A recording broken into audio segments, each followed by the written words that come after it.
En Afghanistan, à présent, les talibans proposent un deal, un cessez-le-feu de 3 mois. En échange, ils réclament la libération de 7000 prisonniers.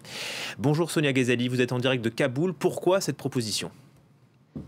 Écoutez, cette proposition n'est pas inattendue. Certains analystes ici à Kaboul prédisaient d'ailleurs cette offre de cessez-le-feu de la part des talibans parce que finalement pour eux c'est le meilleur moyen, après avoir conquis de nombreux territoires récemment, de les rendre pérennes. Ils disent contrôler aujourd'hui 85% du pays. C'est assez fantasque de leur part, mais tout de même ils contrôlent certainement plus de la moitié du territoire.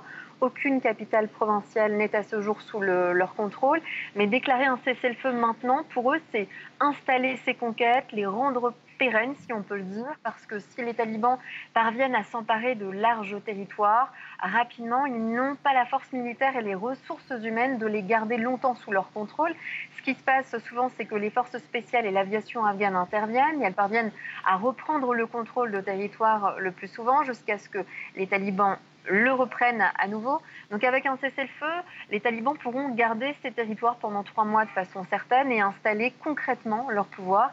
Les talibans demandent en échange de ce cessez-le-feu la libération de 5000 prisonniers talibans et le retrait de leur nom de la liste internationale des terroristes. Difficile d'imaginer le président afghan accepter cette requête, puisqu'il y a quelques mois, 5000 prisonniers talibans ont été libérés et la communauté internationale acceptera on a du mal à imaginer que la communauté internationale accepte également le retrait des noms de la liste internationale des terroristes.